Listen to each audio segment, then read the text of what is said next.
Hello everyone, I'm Michelle Pekarski here at the Kansas City, Missouri Health Department. Thank you for tuning in for the weekly report. The Health Department is located at 24th and Troost. We invite you to come by, say hello, learn about our services, and take in the view we have of the city we serve. The Health Department will be out and about this spring and summer to both educate and bring our services to you. Look for the big truck with the Health Department logo. Also, follow us on Twitter, Instagram, and Facebook so you will know where we'll be.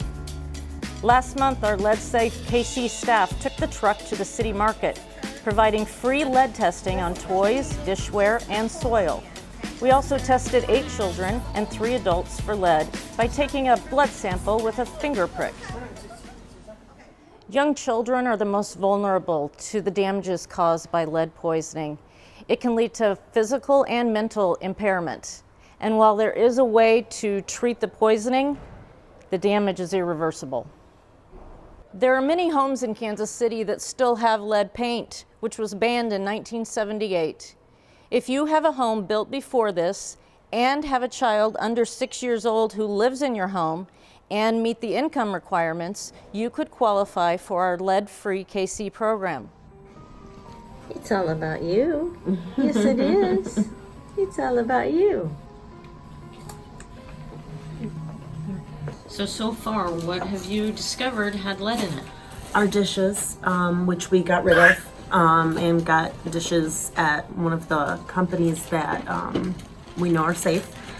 And we just found out about our bread pan, which I had no idea since we purchased it so recently, so we won't use that. I'm pretty sure my grandma's china, our great-grandma's china has stuff in it, so if that's the case, we will not be using it, but I won't get rid of it because it is a family heirloom from so far, back. And then my husband's toy, I don't know if we'll get rid of that or not, but the children will not use it.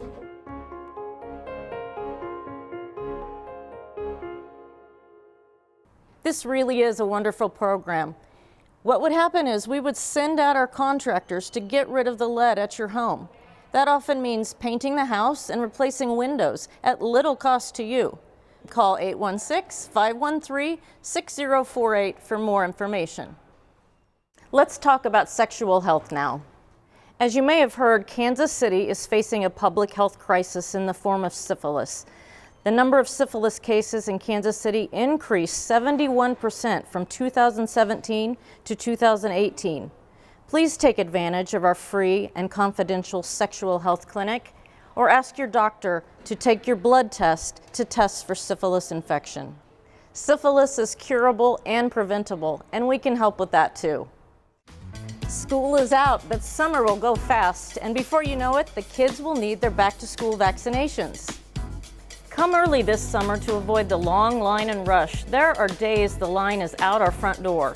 Remember how important it is to stay current on your child's vaccinations. The clinic does not take appointments, walk-ins only. Call 816-513-6108 for more information. The 4th of July holiday is on its way, and now is a good time to review food safety guidelines before you fire up the grill. For proper food temperature and safety tips, check out our Health Department webpage. As a reminder, city offices and the 311 call center will be closed on Thursday, July 4th. Trash collection for residents whose regular trash day is on Thursday or Friday will be delayed by 1 day that week. And the following week, the week of July 5th through the 10th, will be a no-tag period, which means residents may set out up to 15 trash bags without tags on their regular trash day.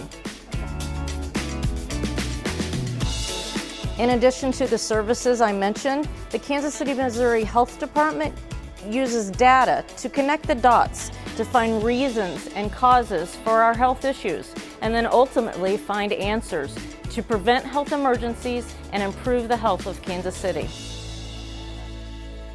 Now stay tuned for more great videos from other city departments. I'm Michelle Pekarski with the Weekly Report. Thanks for tuning in and have a great week.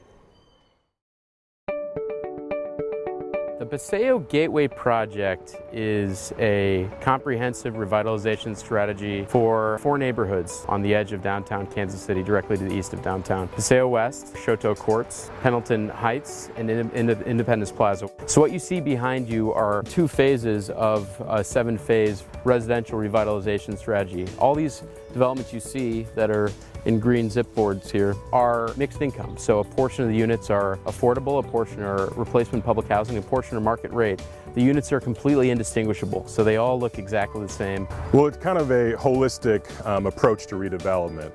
Like I mentioned, you have the people, housing, and also the neighborhood component. So you're not just doing one piece.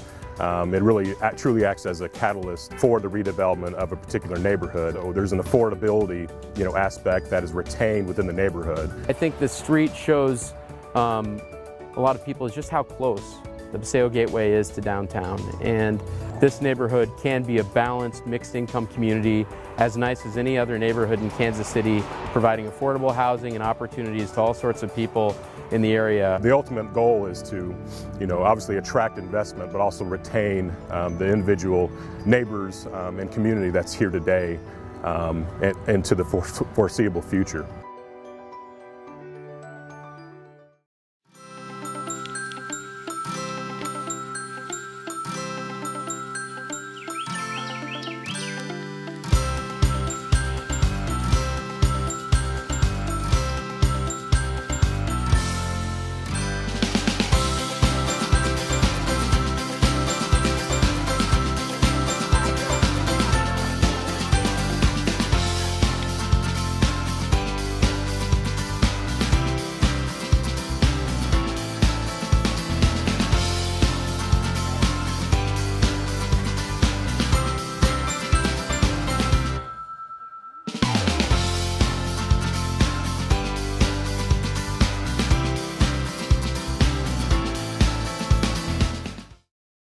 Well, good afternoon, everybody. Just like to welcome you here to this event we have for our groundbreaking for the Candlelight Ridge project we have.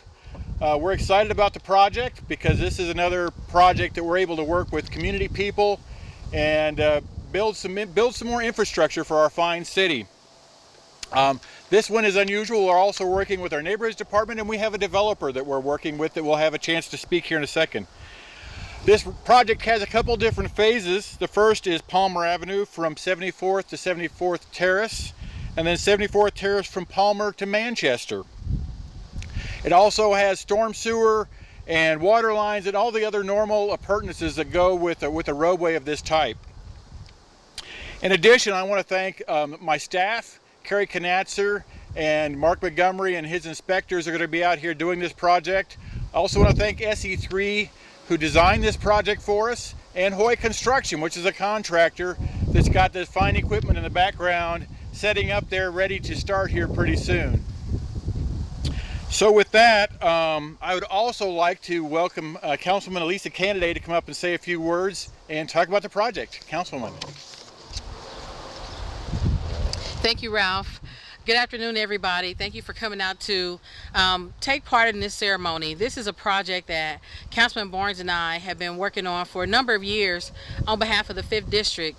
This project is something that the neighborhood leaders in Candlelight Ridge had been wanting to see come on board. I met with some of the neighborhood stakeholders. My first year on the council, Lonnie Jackson came down with his group of buddies and wanted to know what we're going to do about some of the infrastructure and the proposed development. And that began the conversation, and we found a really good developer that was interested in the site and wanted to move forward with it. And here we are today. A few years later, we're able to put together the monies necessary to do the infrastructure and to put it together and work with the Homestead Authority to be able to make sure we're able to convey the land in a manner that we will be able to expedite the development. But I will tell you, this is a project that not only has been long awaited, but is welcomed by the community. And so we look forward to the project being successful and to come back and cut the ribbon for the first home and not long from now. But I will tell you that this would not have gone as far as it's gone without the support and the advocacy of my colleague, Councilman Lee Barnes, and I'd like to introduce him at this time.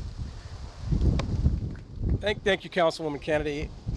She says it would not have happened without my help, but she was also instrumental in and us pushing forward on projects that we think will help communities in the 5th District, in particular, trying to get some housing done. This is the second or third housing project, new development project that we were able to lend our help to and lend our support to in terms of trying to get PIAC dollars for roads and sidewalks. The other project, which was called Tyson Summit, is in the 5th District as well. But this project is important because this project has been sitting somewhat dormant for, I don't know how many years would you say, Brother Lonnie, 20 some years? Yeah, he's saying 40 years. And we have what we a established neighborhood here that is going to just be exemplified when we have the new homes that come in. And we like doing that because it just has our community looking much better, has our community feeling much better, and a community that works with each other and doing those kind of things that will enhance and grow the community can only get better. And so I want to bring up the developers who have the mindset that they're going to put quality housing in the development to go along and match kind of the development that's already here, match the community, which is an established community, which we have homeowners here who really take care of their property, who really look to take care of the entire community. So I want to invite Dr. Xavier Canyon and his wife, Ms. Jacqueline, up to say a few words. Good afternoon. I'm Jacqueline Canyon, and then my husband, Dr. Xavier Canyon. And I'll say this like the millennials say, we are super excited about this project. But more than excited, we are humbled and honored that Councilman Barnes and Councilman Kennedy and John Wood and the other powers that be saw something in us that they liked. So I just wanted to say thank you to them for selecting us, and we will make you proud. And to the residents at Candlelight, we would just like to say our goal will be to meet and exceed your expectations. So. As she said, my wife said, we're both very grateful for this opportunity to do this project for our city.